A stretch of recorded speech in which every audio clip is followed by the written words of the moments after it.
Today we're going to talk, as we always do, about seasonal vegetables. You know, I love that we're talking about squash. Yeah. You know, we really like to One eat. of my favorites. Yeah, absolutely. Eat seasonally, think seasonally. And when we're looking at squash, you see how these kind of have a color that's sort of almost dulled over? They start more like this, but they end up dulled. This is when they're ripe and ready to eat. We tend to like to pick them a little bit smaller when you're harvesting them, or when you're at the store looking for them. Get them a little bit smaller. You want them to really have a good weight to them, but look for it not so shiny. If they're shiny, they're still a little bit what we would call green. They're not quite ready. They're not quite ready yet. Right. So if you can get that dulled over color, then you know that it's been ripened on the plant right. You know, and we love to just, you take and break that stem off, and Mary will actually put them in the oven.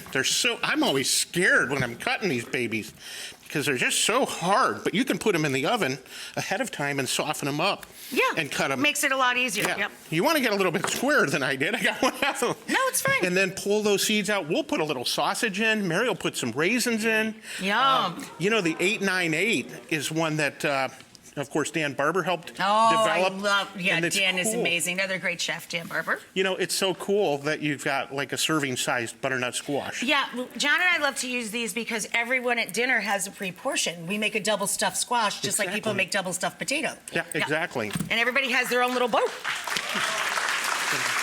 Beautiful. Look, you know, you can put these on the kitchen counter and they're going to last a couple of weeks. Keep them cool, keep them dry, and they'll last even into the spring. It's unbelievable how long they'll last. We live in upstate New York. It's cold there all the time. It'll definitely be good in our house. So move on down the line now, Lee. Oh my gosh, I'm so excited about sweet potatoes, Rach. We're working with LSU.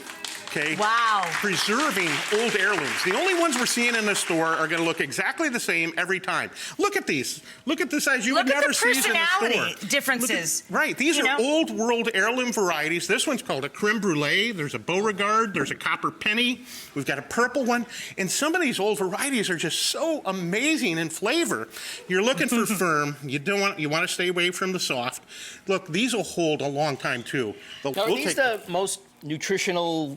One of the most nutritional vegetables you can eat? Nutritionally dense. Nutritionally dense vegetables? They really are. Get those sweet potatoes into your diet, and there's so many ways you can use them in sweets. And I like my sweets and pie. Chef Jamie's actually made sweet potato ice cream. I love Jamie so much. They're just so diverse. But if you see one that's bruised or skinned, obviously, if you haven't bought it yet, stay away from that. But if you've got a bruised one, go ahead. It's okay, but use that one first. Yeah. We'll take and put these in an old onion sack, like a mesh sack, and hang them in the garage. Yeah. And they'll hold there all winter long, as long as they don't freeze. Look at the colors. Now, look at that. The thing that gorgeous. I wanted you to notice, look, we didn't clean the soil off of these. Some people we talked about that too. We put everything away dirty the way it comes out of the ground. Right. It'll hold so much better if you can leave that soil on. Don't clean it up until you're ready to use it. Scrub it clean, but leave the skin on. We peel a beet, we peel a carrot, we peel a radish, we peel a peach, we peel an apple, and we're throwing away the most nutritious part. Yeah, leave that skin on. It's delicious. All right, moving on down the line to one of our family favorites for salads and roasting and charring, and we are Italian, yes. Are you really? You wouldn't know, right? You wouldn't know, right? You'd never know. You'd never know. Well, this definitely screams Mediterranean. We looked into this like 40 years ago, and they said it can't be grown in the United States. We found it, a little Italian man in Italy, found out the varieties he was growing, and started growing it here. You know, it is so good for the digestive system. It's bitter. I like to mix it in with some sweeter salad greens and put it in a salad. Yeah, you can put it in a blend, the three-color salad, right? Everybody makes. And it's also delicious to char. It is delicious to char. I love delicious charred radicchio with a nice blood orange dressing or a sweet winter fruit dressing is delicious. And you know, one of the things that's cool, you know, you're going to lose some of the color when you put some heat to it.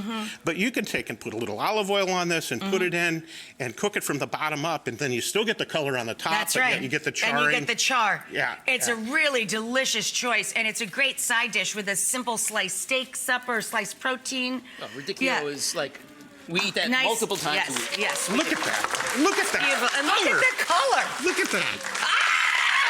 Oh, that gets me excited. I'm so excited.